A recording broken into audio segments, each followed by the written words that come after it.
Welcome, the Lord's chosen. They expected you in a casket, not in the courtroom. That line alone should tell you everything about how deep this setup was. They didn't just want you gone, they wanted you forgotten, neatly crossed out on the record, like a name that never existed. By now, they thought your story would have ended with a tragic headline, not a reappearance with divine receipts. But here's the irony. While they were busy planning your funeral, heaven was drafting your future. The same people who prayed on your downfall are now forced to sit in attendance as you walk back into the very courtroom they swore you'd never reach alive. That's not coincidence. That's divine comedy. Because let's be honest, God has a sense of humor, and sometimes his punchlines are poetic justice written in legal ink. They called it a case. God called it a comeback. The date they marked for your downfall became the date stamped for their disappointment.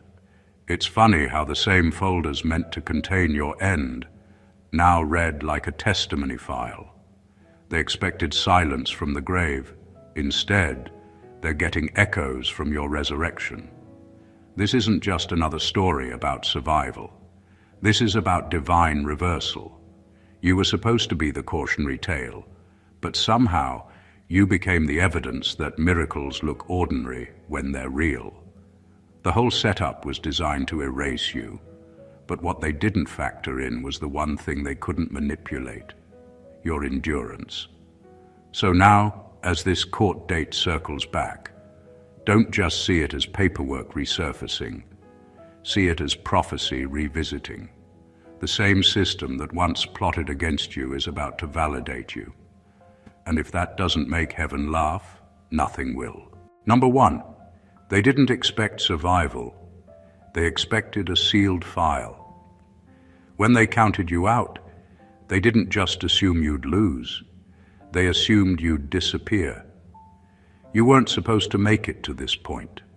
The plan wasn't built around your defense. It was built around your absence.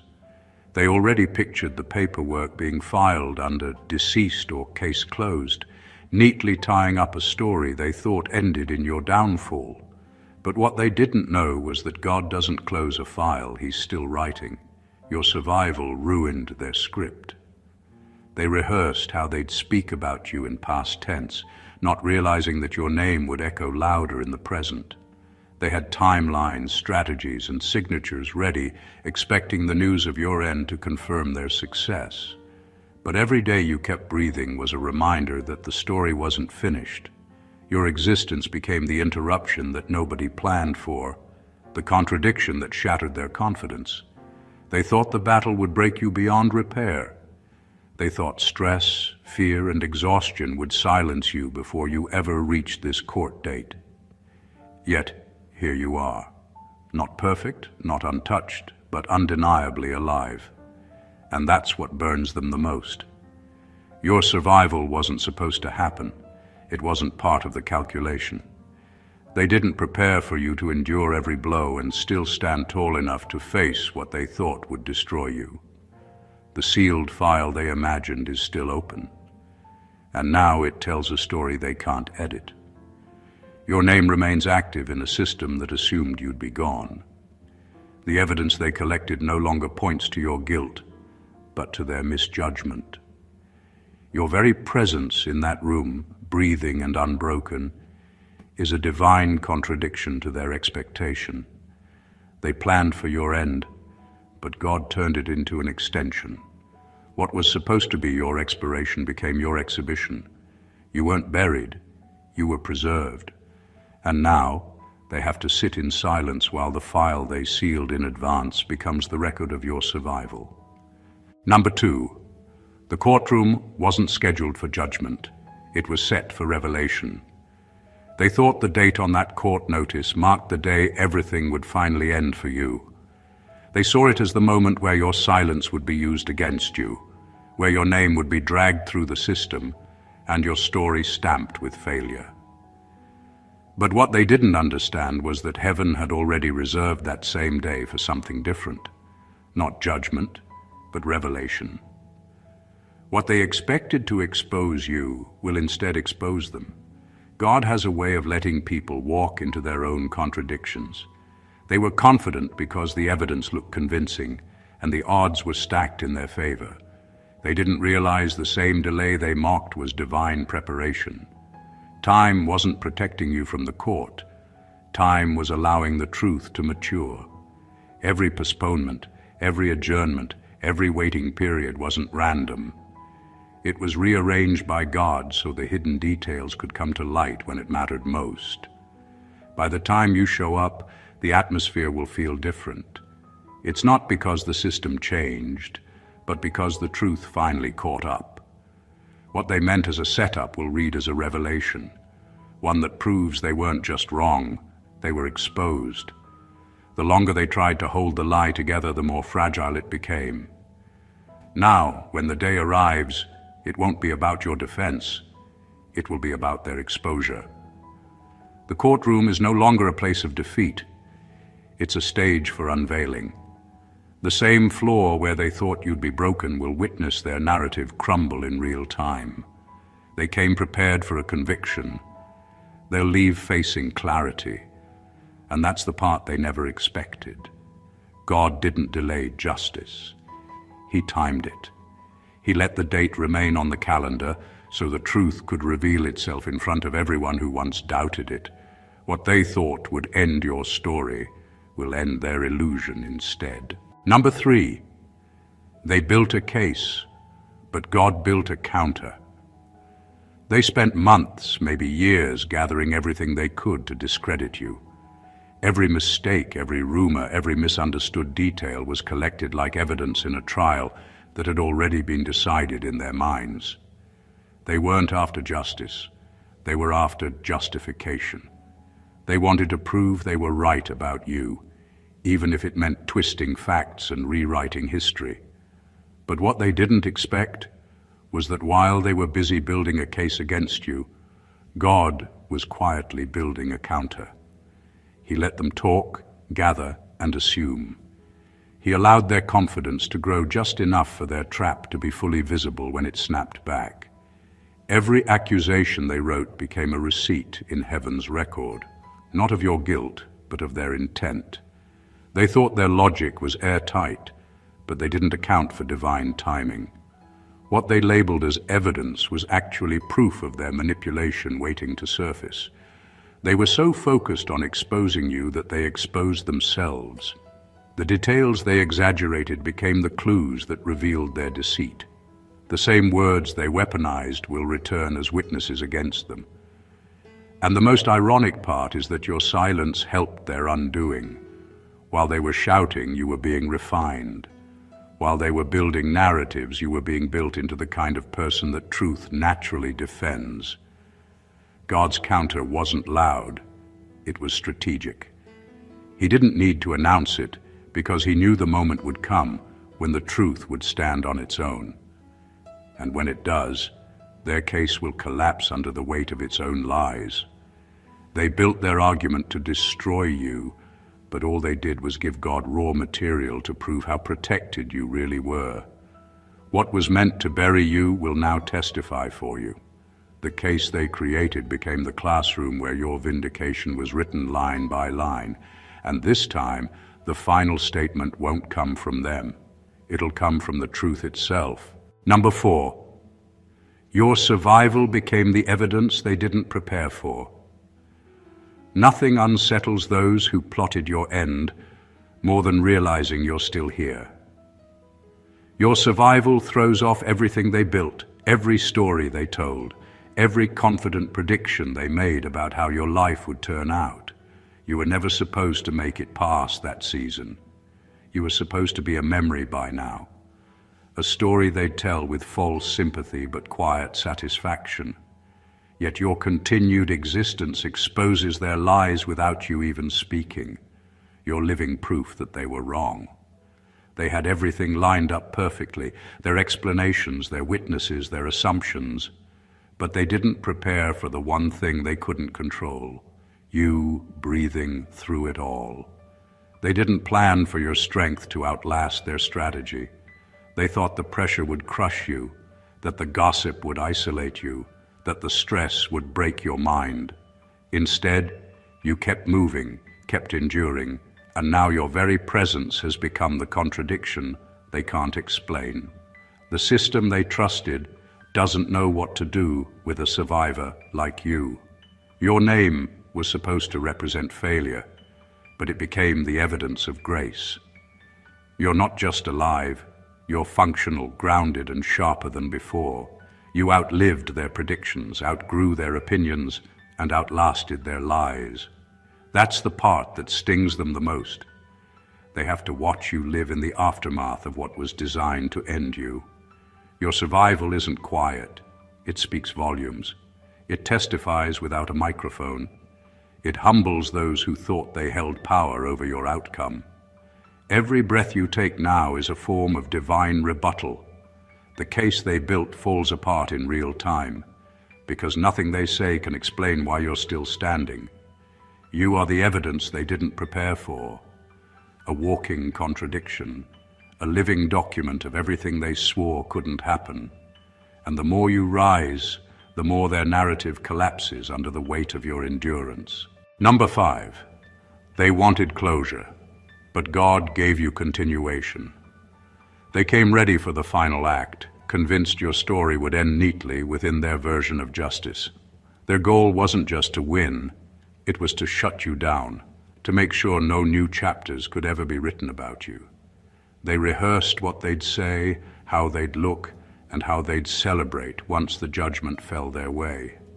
To them, this was supposed to be closure, the end of your relevance, the silence of your name, the burial of your potential.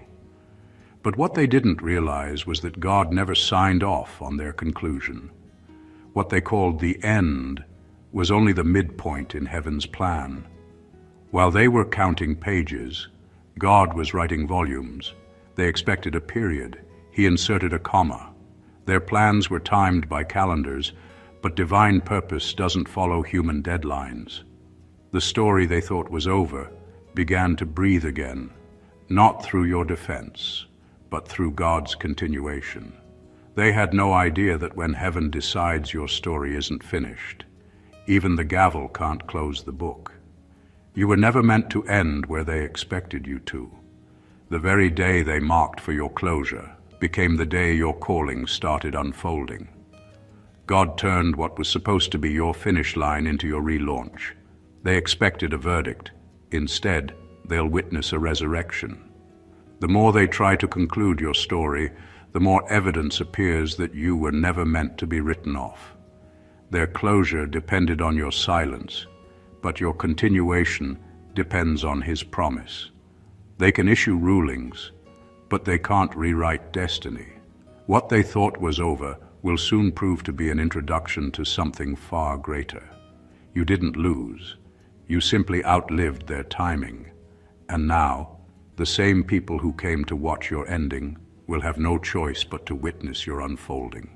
Because God doesn't close stories that still have purpose left inside them. Number 6, they tried to bury you in paperwork, not knowing paper burns.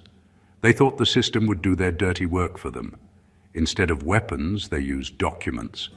Instead of confrontation, they used procedure. They piled reports, statements, signatures, and lies so high that no one was supposed to see you beneath it. Their goal wasn't truth. It was exhaustion. They believed that if they buried you in enough paperwork, you'd drown in confusion or quit out of frustration. But what they didn't consider is that paper, no matter how official it looks, still burns when exposed to heat. And truth has always been fire. They tried to use policies and signatures as shackles, believing bureaucracy could silence destiny. Every file they wrote, every false statement they signed, every manipulated record they sent forward, all of it was designed to make you look guilty on paper. But what they didn't realize was that every document also left a trace of their intent. In trying to trap you, they recorded themselves. The same forms they filled to destroy your credibility now stand as written proof of their deceit. God didn't stop the paperwork. He let it accumulate so their motives could be documented. He allowed them to get comfortable enough to create a trail they can't erase. And now that the fire of truth has been lit, every false report and every manipulated detail will turn to ashes in public view. The same evidence meant to bury you will become the foundation of their exposure. They thought they were building a case. They were actually building a confession. Every page now tells a different story, not of your downfall, but of their corruption. Their signatures became their own fingerprints, tying them to the lies they crafted. They tried to use ink to seal your fate, but they forgot that divine justice isn't intimidated by documents. Paper can't compete with fire, and God knows how to ignite what was meant to destroy you until it reveals everything that was hidden in plain sight. Number 7. You were never the defendant. You were the exhibit. They brought you into that room thinking you were the one on trial. They thought every eye would be on you, waiting to dissect your flaws, your choices, your past. They called you the defendant, but heaven had already rewritten your role long before the court date arrived. You were never meant to defend yourself. You were meant to be displayed. Your life itself became the exhibit that proves divine protection is real. They mistook your presence as weakness when it was actually proof of preservation. Every scar, every setback, every false accusation was meant to be held against you. Yet now, those same things stand as visual evidence of how God shielded you through the process. The irony is that the case they built to expose you has turned into a showcase of what grace looks like in real time. The very system that tried to label you guilty is now being forced to acknowledge that something greater was covering you the whole time. You didn't walk in to plead for mercy. You walked in carrying proof. The details of your endurance are the testimony they can't refute. You don't need to argue because your survival already said everything that needed to be said. When God calls you his exhibit, he turns your pain into presentation. He lets the same people who doubted your strength watch you stand, composed and unbroken, while everything they threw at you fails to leave a lasting mark. They thought they were putting you on display for humiliation, but God used it for demonstration. You're not the example of what went wrong. You're the evidence of what can't be destroyed. You became living proof that divine immunity isn't a myth. It's a reality that shows up when man's verdict meets God's will. They didn't realize it, but the entire room wasn't there to judge you. It was there to witness you. Number 8, the real trial wasn't legal, it was spiritual. What's unfolding in that courtroom isn't the real battle. It's only the visible replay of something that's already been settled in the unseen. The real verdict was decided long before anyone filed a case or printed a document. While people were preparing evidence and arguments, heaven had already stamped your outcome. This isn't just a legal fight. It's a spiritual confirmation. The papers, the hearings, the motions, they're all secondary to what's already been decreed over your life. The truth is, your opposition never had earthly power. They were just acting out a role in a script they didn't write. The real confrontation took place in the spiritual realm, between truth and deception, between divine purpose and human manipulation. By the time this court date arrived, the result was already finished. What's happening now is just the physical manifestation of a spiritual victory that's been waiting to reveal itself. That's why everything they try to use against you keeps turning back on them. The system they trusted is being forced to align with a higher order. They think it's their strategy working, but it's God rearranging the scene so the truth can surface naturally.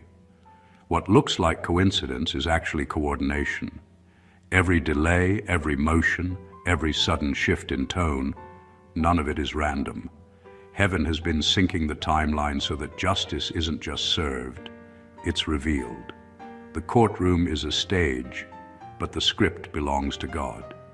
And in his version, your name was cleared before the first accusation was ever written. You're not fighting to win. You're standing as proof that victory already exists.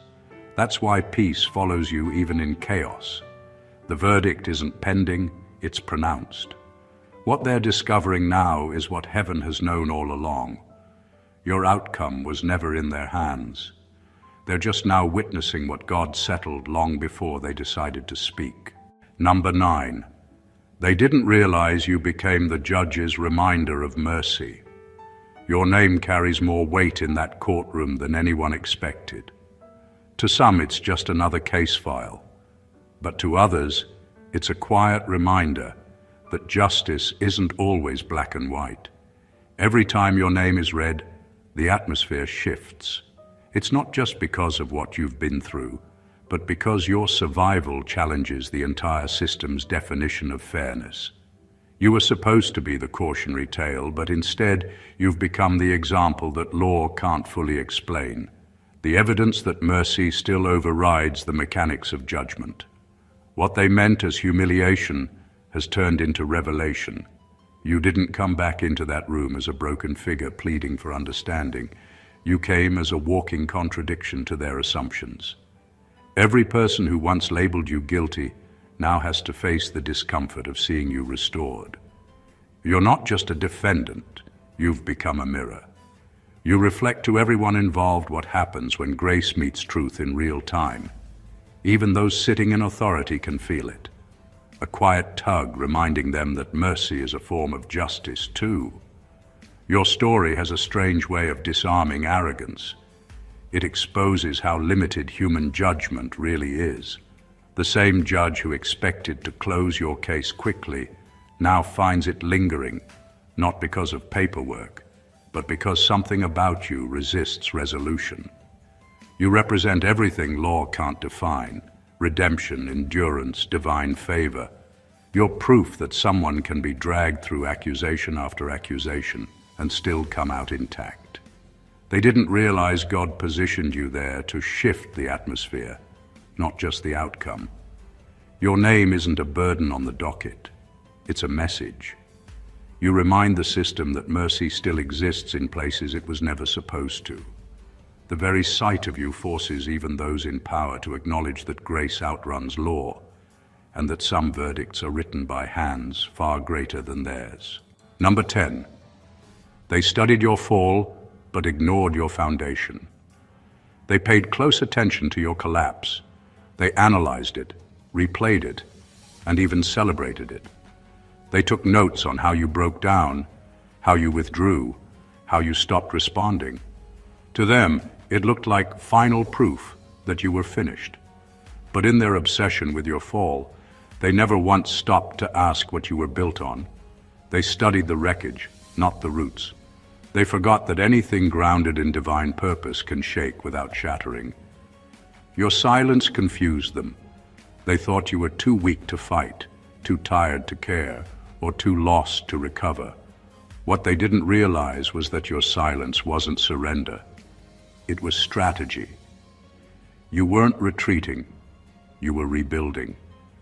While they were counting your mistakes, you were counting your lessons. While they were whispering about your ending, you were laying the foundation for your next beginning. They mistook your quietness for defeat because they couldn't understand the kind of strength that doesn't need to be loud. They only saw the surface of your story, the visible cracks and the public struggles. They never looked deep enough to see the structure holding you together. They didn't know your resilience wasn't emotional, it was spiritual. You weren't standing on reputation or luck. You were anchored in something they couldn't touch: conviction, purpose, and grace. That's why every attempt to bury you failed. You kept resurfacing because your base was unbreakable. Now, as things begin to turn around, they'll realize that your fall was never a failure. It was a test of construction. You were built differently, and time has proven it. The storm only exposed the parts that weren't needed. Everything essential stayed standing. They studied the fall to predict your end, but they never studied the foundation that guaranteed your return. What they thought was collapse was really calibration, the reset required to make sure your next rise is permanent. Number 11, they thought you'd break, not transform. Their plan was never just to destroy you, it was to dismantle your credibility. They didn't necessarily want you gone. They wanted you to crumble in public, to fall apart so dramatically that no one would ever take you seriously again. Their goal was humiliation disguised as justice. They wanted the kind of breakdown that makes people whisper, "I knew they wouldn't last." But what actually happened was something they couldn't predict. You didn't break down, you broke open. What shattered wasn't your spirit. It was their illusion of control. They expected your collapse to be loud, messy, and final. They were waiting for the version of you that would lash out or beg for sympathy. Instead, you went quiet, disappeared for a while, and came back stronger, refined, focused, unrecognizable in the best way. The person they tried to break no longer exists, and that's what unsettles them the most. You transformed right in the middle of what was supposed to destroy you. You didn't escape the fire. You evolved through it. They can't process how the same situation that was meant to ruin you ended up renewing you. You took everything meant for your destruction and used it as material for your reconstruction. You broke form, not faith. You let the pain dissolve the parts of you that were fragile, leaving behind only what was built to last. The breakdown they engineered became the doorway to your breakthrough. Now when they see you, they don't see the version they targeted. They see the aftermath of transformation. You're not responding the same, thinking the same, or walking the same. Their plan didn't just fail, it backfired.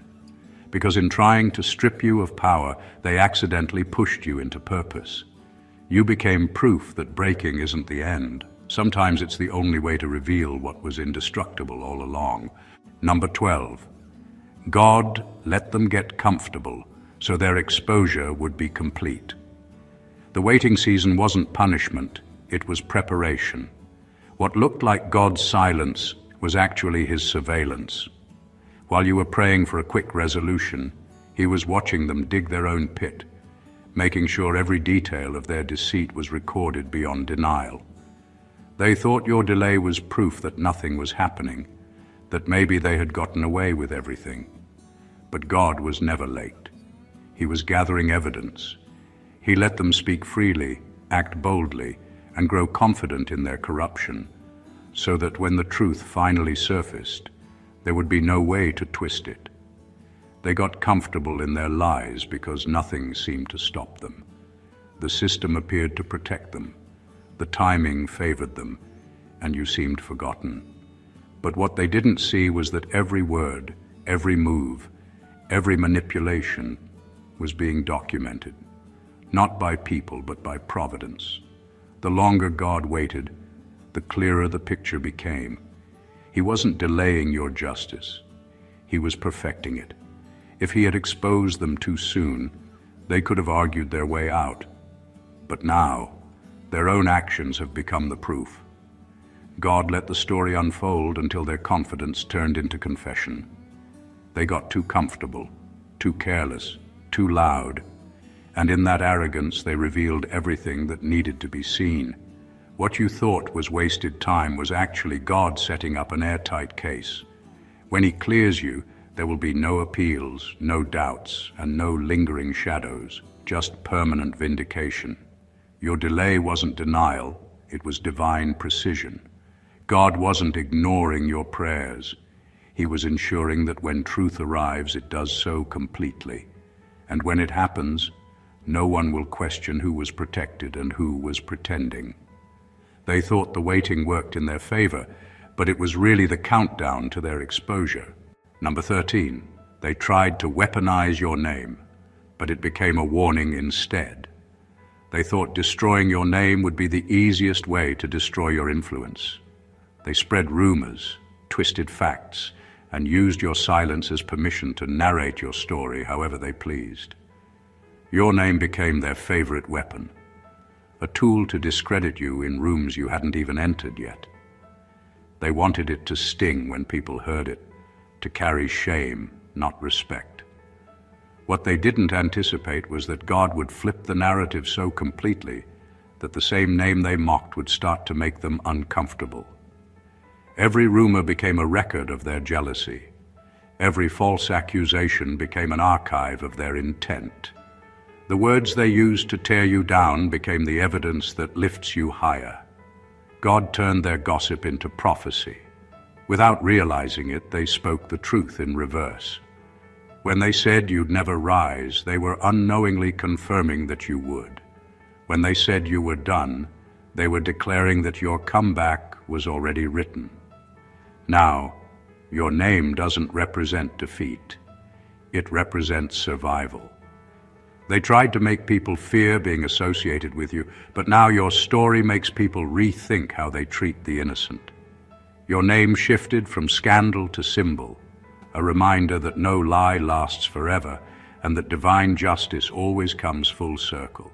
The more they tried to bury your reputation, the more it grew roots. What they intended as defamation became documentation. Now, when your name is mentioned, it carries a different weight. It doesn't trigger laughter. It triggers conviction. They can't bring you up without feeling exposed, because your name reminds them of what they did and how it failed. You became their warning label, the proof that touching the wrong person has consequences. They tried to make your name toxic, but God made it timeless. No longer a rumor, but a revelation written in every whisper that was meant to erase you. Number 14. This was never about winning a case. It was about fulfilling a covenant. From the very beginning, this was bigger than paperwork, judges, or legal strategy. What you're walking through isn't just a case. It's a covenant playing out in real time. The court date wasn't randomly assigned, it was divinely scheduled.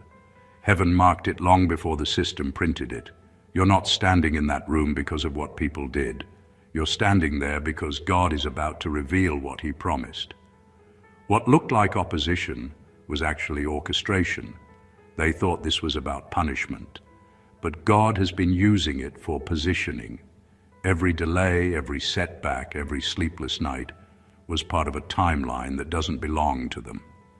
The gavel they expected to condemn you will announce something they can't control, your release into the next phase of your purpose. They wanted a sentence. God planned ascending. The same place designed to limit you is about to launch you. This isn't about legal victory, it's about spiritual fulfillment. You've been walking under a promise that couldn't be activated until pressure forced it into motion. What they thought was an ending became the exact moment heaven had been waiting for. The courtroom is only a vessel. The real transaction is happening in the unseen. The verdict won't define you. It'll reveal what was already decided. God's covenant with you isn't fragile. It's final. No ruling can overrule what He's written in your destiny. That's why the date on that notice feels different.